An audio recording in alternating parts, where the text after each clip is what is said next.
All right, so we're sitting inside of a 2018 Honda CR-V EX. This is the two-wheel drive model. The first thing I want to show you is on the keys.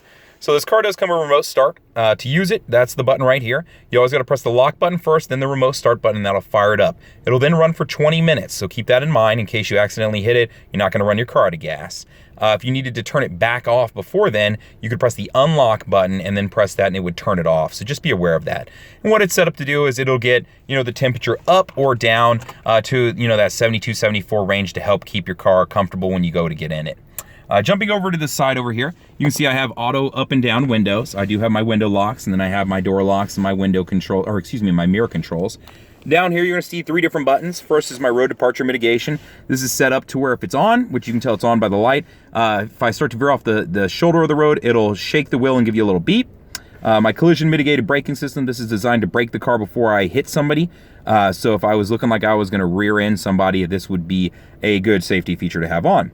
Up here, this is gonna work with my traction control. This is my stability assist. So what that's set up to do is in the event that I go into a skid and I lose traction on one tire, it'll transfer power over to the other to help improve traction on the car. Only time you'd ever wanna turn that feature off is if you were stuck in the mud and wanted to spin your tires. Jumping up onto the steering wheel. The first thing I'm gonna show you right here is the volume control, so that way you can see what's going on there. You can not only tap, but you can also drag your fingers up and down, so be aware of that, kind of a nice feature.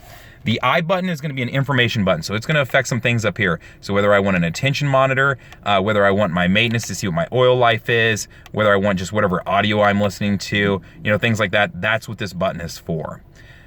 If I had my phone connected up to the Android Auto or Apple CarPlay, I could get my turn-by-turn direction there too, so just be aware of that. The left and right buttons are gonna switch between like your favorite stations, next tracks, things like that. The plus and minus are gonna jump between like FM, AM, satellite radio, whatever I have hooked up to the car at the present time, so be aware of that also.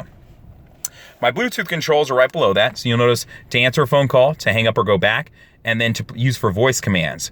This is fantastic. You can press this and hold until you hear the beep for Siri, and then ask Siri to do anything, or OK Google if you're on the Android-based side doing stuff. Over here, you're gonna notice on this side of the steering wheel is gonna be where my Honda sensing features are. So lane keep assist is right here. I've already got them armed. To arm them, you hit main. When you hit main, you'll see it pop up right there. When I press that lane keep assist button, which is this button right here, it's gonna pull up that, what you see. Now, what this is if I'm driving down the road, it will detect the lines on the road and keep me inside of those. This only works from 45 miles an hour to 90 miles an hour, so be aware of that, and it doesn't work if you have your windshield wipers on. So this is kind of a safety feature. While you're using it, just be aware it's real subtle. You can overtake it, but if your blinker's on, it's not gonna keep you in the lane. It's gonna assume that you're naturally trying to get over. The next feature is gonna be right here. It's gonna be part of your cruise control. So this is adaptive cruise control. Once I get up to speed, I would press set. From there, I can set the distance that it will keep between me and the next car in front of me. As I press this, you'll see I have 4 different menus that I can go through. So that's the closest to me, creating the most space to me, and it'll toggle all the way back down, depending on where I wanna be. So that's how this works. And this has low speeds follow. So what that means is I can take this all the way to a complete stop. If the car in front of me comes to a complete stop, it'll slow my car all the way down to that. So just be aware, kind of a nice feature. Over on the left side, you'll notice I do have auto on-off headlights. So that's what you're seeing right here. I can set them to auto, or I can turn them all the way on. And then I do have my fog light controls right there. Jumping onto the left side, you'll notice this is my windshield wiper controls. So up and down is gonna shift for the entire thing for the front, and then my back controls are right here on the tip of the stalk. Jumping over to the touchscreen. So, touchscreen wise, right now you can see I just have a general clock and screensaver pulled up. Let's go to your home screen and walk you through a couple things. So audio wise, I want to show you all of your options. If I press the source button right here, it'll give them to me. So FM, AM, I have 90 days of satellite radio. I can connect up a USB and pull a bunch of music if I have MP3 saved there. Hook up pretty much anything with an I to the USB and get there. Bluetooth, wirelessly being able to connect up and stream music or play music saved off your phone or your iPod.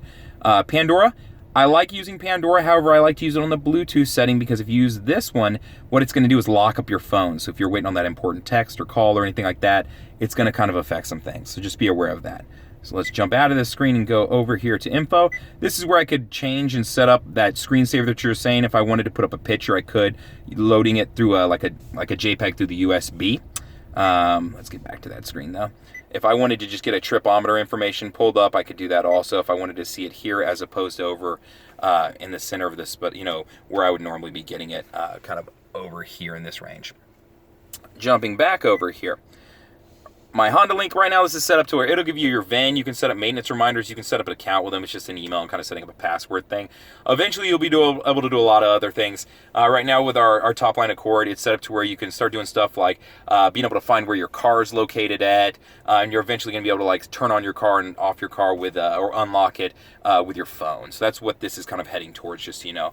My Bluetooth, once I have that set up, that's where I would get to any of my phone calls, emails, texts, things like that. The settings screen, so a couple things. If you needed to connect up the phone for Bluetooth, first how you do that, Bluetooth and Wi-Fi. From there, I'm going to go to Bluetooth device list. From there, down at the bottom here, you see add a Bluetooth device, and then it's going to ask me to please turn on my Bluetooth and set it to Discover. Once I've done that, you can continue, and it'll start to search for my phone. So that's what's going on there. Let's jump back into the settings, though, and I want to show you a different section.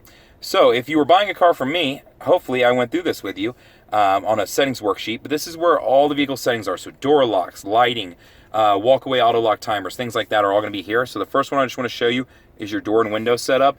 This is where you can change how the car locks. So right now the default is at 10 miles an hour. It will lock the car if you haven't already. When you're getting out of the car, currently the default is if I open the driver's side door, it opens the remaining doors. If I wanted to set up that walk-away auto lock to where if I get outside of 10 feet, it can automatically lock the car for me, that would be right here where I could turn that on. So that's just what some of these features are and where they are in case you needed to know. So that's a quick rundown of the touchscreen. If I plug into the USB, which the USB is actually right down in there, if you can see with a phone symbol on it, that's one of the two of them. If I plug into that, that's when this will highlight up either with an Apple CarPlay symbol or the Android Auto symbol. I would be able to select that and then pull my navigation up onto the screen. If you're an Android-based user, you can get not only Google Maps, but Waze. If you're an Apple-based user right now, you just have access to Apple Maps. They're still working on Waze for that. Down here, you can see I do have an electronic parking brake. To set it, I put my foot on the brake, and I pull up to set it. To release it, put the foot on the brake, press down to release it. Brake hold is set up to where if I come to a complete stop and I have this on, it'll hold the brake for me, even if it's in drive. So it's great for like stop and go traffic to where you don't have to keep going gas to brake, gas to brake, gas to brake, and holding it. So just a little bit nicer for you. Econ button will improve gas mileage of the car. Whenever I turn it on, you'll see a green leaf come on up there, letting you know it's on. It'll improve the gas mileage. But in doing so, it's going to shut down some electrical systems, affecting things like your accelerator and your AC unit. So it's kind of a give and take system to get that improved gas mileage. You do have a power outlet right there as far as that goes. And then down in here, you can see that you do have one down in there with two USBs. Something in the center console that I do like that I'll show you. You do have a sliding shelf, but not only can I slide it, but if I want, I can pop this out, flip it around, and go that way in case I want to keep a tissue box down there or be able to throw a purse down in there or something to keep it, just put away. The EX model is set up with a powered seat on the driver's side. It does have a sunroof. It does have keyless entry. All of my cars are going to have the sunglass holder with the mirror to keep an eye on anybody in the back. So that's going to come in all of them.